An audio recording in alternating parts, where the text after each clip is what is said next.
we're going to explore a little of the void meditation with Kirsten, Yes. preferred name. Okay, so I'll just jump right in. Okay. Imagine the starry night above you with no moon. You can, your eyes open or closed, doesn't matter. Okay. And you got that? Mm-hmm. Okay, and then take away the earth, so the stars under you too. So you got 360 degrees. You're inside of a sphere of just stars. And they're way out there, though. You know, they're the closest one's They're, like, 4 light far. years, Alpha Centauri. Okay? Now, the stars are slowly fading away, so you're keeping the sense of the vast void. Like some of them are galaxies, and those are, you know, many, many hundreds or thousands of light years away. They're slowly fading. So you just keep a few in each quadrant. You know, to the left is 3 stars. There's a few above you. But those are very far away stars. You're in a very big space. Okay? And now they're almost all fading out, just the dimmest possible sight of any stars. But you're in this vast black, and it's almost like a shiny black void. Nothing's there. Okay? This is your space. Nothing can enter it without your permission. It's got your name on it. Mine. Okay? Now, just imagine everything's gone now, just this kind of shiny blackness or ivory blackness. And because there's nothing here, there's no substance, no matter, no energy, there's no image or form of anything. There's no space or time because there's nothing to refer to. This vast space could actually be inside the head of a needle, but it's still just as big. It's just malleable, flexible. It could be big, small. It can be anything because there's no reference point within it. Okay? So you could actually take a measuring tape out 4 light years to Alpha Centauri, but because there's no Alpha Centauri there, it's just, you know, a foot has no meaning in this space. There's nothing to compare it to. So no space, no time, but it's still a big, vast, empty void. There's absolutely nothing present. So far we have 2 things. We have a color, black, and we have actually a sensation of there's no time, there's nothing you can measure, either in time or space. Okay, now we're going to have a note, B, treble clef. And it's kind of a ooh sound, so it's ooh. So you have the void, no space or time, and the note. Okay. And the note kind of is like the note of silence. It kind of emphasizes no thinking and nothing being present. Mm-hmm. So if you could just imagine silence, no sound. But you can also do the note because more of the brain's activated if you throw a note in. Yeah. So you get the visual, auditory, and tactile. Give the whole brain gets, you know, revved up. Yeah. Okay, so we're in this vast void. Okay. No space or time. Okay. And this is like the Akashic plane, but you don't need to worry about that. And what we're going to do with it, we're going to add some definitions for what it means. So reference points in terms of ideas, but the ideas don't mean anything. The ideas are just like windows or doors you walk through or look at to find the experience itself. And the experience itself is this is the source from which everything comes into existence. It's pre-existence, but it's still consciousness. So anything that appears in space and time, like a person's life, a nation, a universe, a solar system, arises out of the void.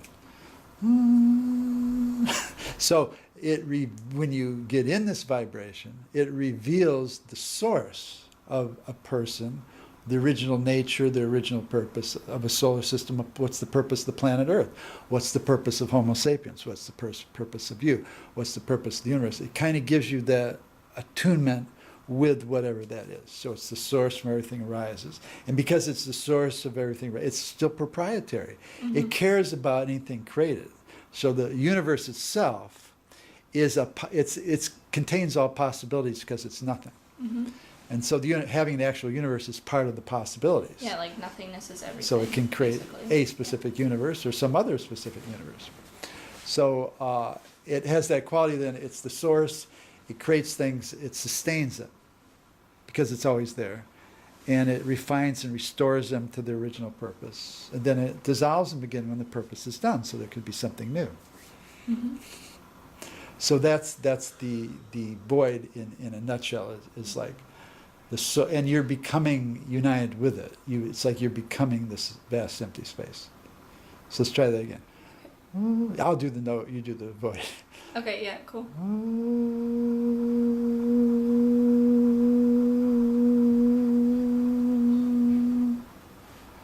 And just take a moment and kind of get a taste for that, savor it, what it's like.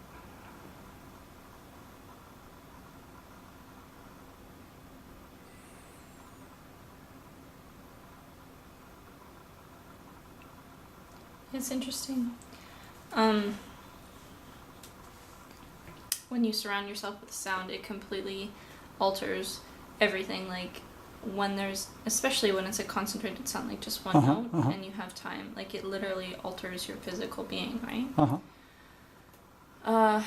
So in the void, of course, it would alter the nothingness that is there. Yeah. So you can feel everything. That note in particular, for me, it resonates with my throat, so it felt very like peaceful and clear. And that's all that was. How about the void itself? How did that feel for you? That's how it felt. Like it felt like that space resonated. Peaceful and clear. Yeah. That phase, like it went from nothingness and like a complete, I guess what we would call neutral, but it wasn't even neutral, into this feeling, like it was like a feeling came up of being peaceful. Yeah. And that's it. That's all it was. Yeah. It wasn't a peaceful in relation to restless. It was just a peaceful, like a non-causal peace. Yeah.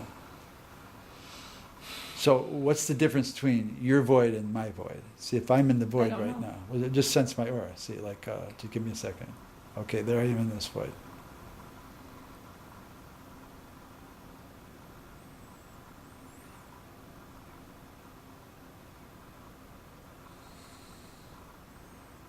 What's that feel like to you? Your void is a different kind of like stillness. Yes. Of course it's different because it's from your perspective. Yeah.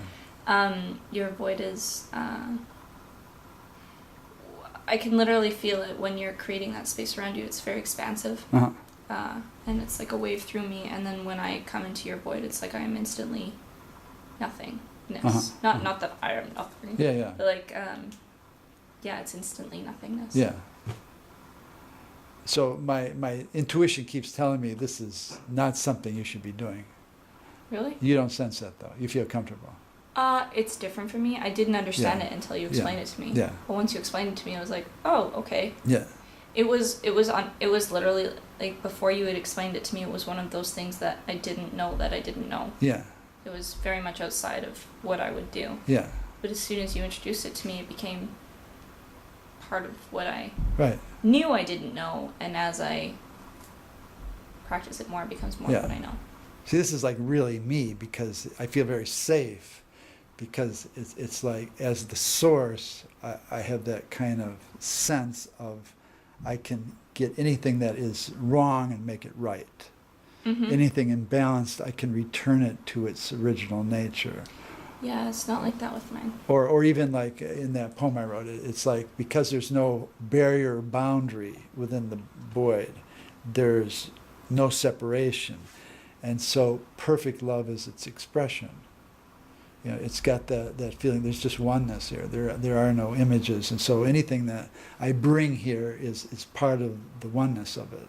So it's not empty in that sense, it's embracing, all embracing. Yeah, when I say empty, it doesn't mean it doesn't have any negative connotations. Yeah, it's embracing in that sense. I understand. This is the real me. Totally. It's like when you do your void, it's like you have complete control over that space. But what's beautiful is that it's always being applied. So it's like, if I do the Ayatollah of Iran, see, he's here in that chair and he's in my void, and we get to talk about what is the true purpose of Iran and his regime, what is their highest purpose, and so I can kind of just share my heart, my void with what's in his heart, and we can have a dialogue, a nice quiet, heart-to-heart, soul-to-soul communication. And it's like my void requires me to do that. It's a sharing void. It's also the enlightened mind, because there's no attachment here. Yeah. There's no need for thinking, no need for thoughts. So I'm not into doctrines or ideologies or religions. It's just pure awareness. Yeah. Yeah. It's very different for me. My void is like nothing. Even I cease to exist in my void. So it's not mine. It's nobody's. It just is. Oh yeah, it's that too. Yeah. There's no ego present. No, there's no ego present in yours, but I still understand that you are there in that void. Uh-huh. If that makes any sense. Yeah. In my void, I am not there. There's no, okay, I can do that kind of Yeah. void too. Technically, you're right. Okay. That the Yeah. void has no one thinking or doing it for anything. That's more the Buddha void. Okay. Let's do him next, okay? Ready? Okay, Ready? cool. Yeah, Okay. yeah. Here, this is more mental plane. That's more Akashic, that's spiritual level. Buddha is enlightened mind. They talk about the mind being enlightened. So that's what he really did. So here's Buddha mind. Give me 10, 20 seconds.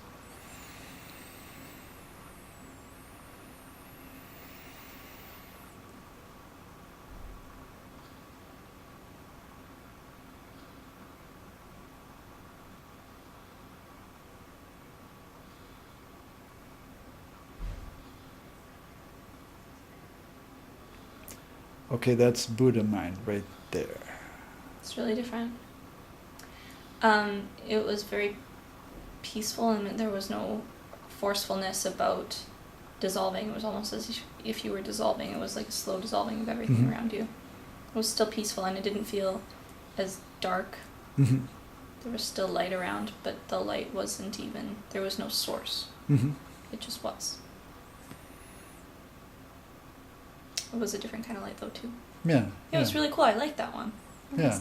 Well, he's done the trip of, he's identified with the void, so it's what he is. Mhm. Like you're talking, there's no person present. It's just the void. But he's still in a human form, so Mm-hmm. he can talk to people and interact and teach. Yes.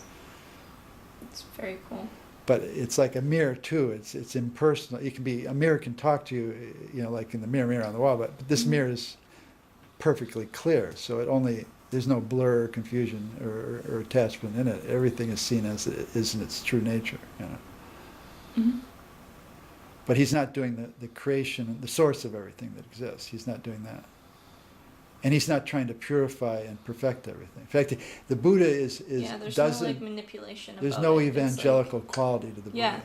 Because you can invite people, but you can't preach it in a way. Yes.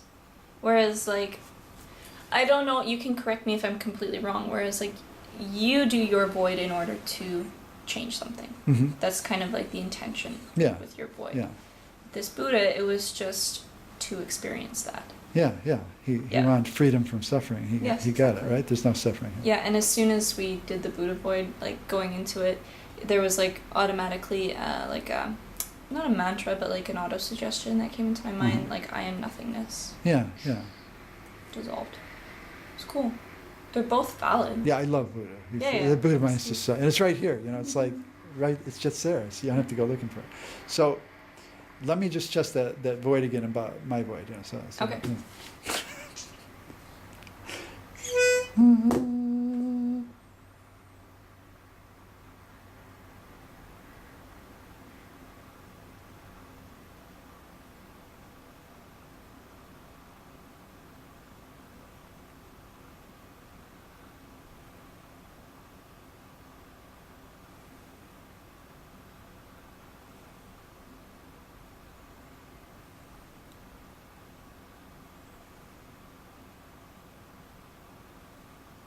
Yes, yeah, I see what your point is that it really has no predisposition for why it's existing as a state of awareness. It just is. But when you put it inside William Mistley, it's right away. There's something to it. Takes on the sheriff. Yeah, totally. Is here. And you feel like you're enveloped in The it. Texas Ranger has stepped on this. The judge is present. He's going to totally. right some wrongs. Yeah. You know. You either feel safe or not so safe accordingly. It's like gravity waves are just gravity waves moving through space, but when they hit a planet, it Yeah. shakes it up. Yeah, definitely. Yeah, there was a different sort of there was like a weight to it, Mhm. whereas the Buddha was just like pure. It was like etheric Yeah. in a sense. Does that make sense? Okay. End of void. Thank you so much for Thank that you. void.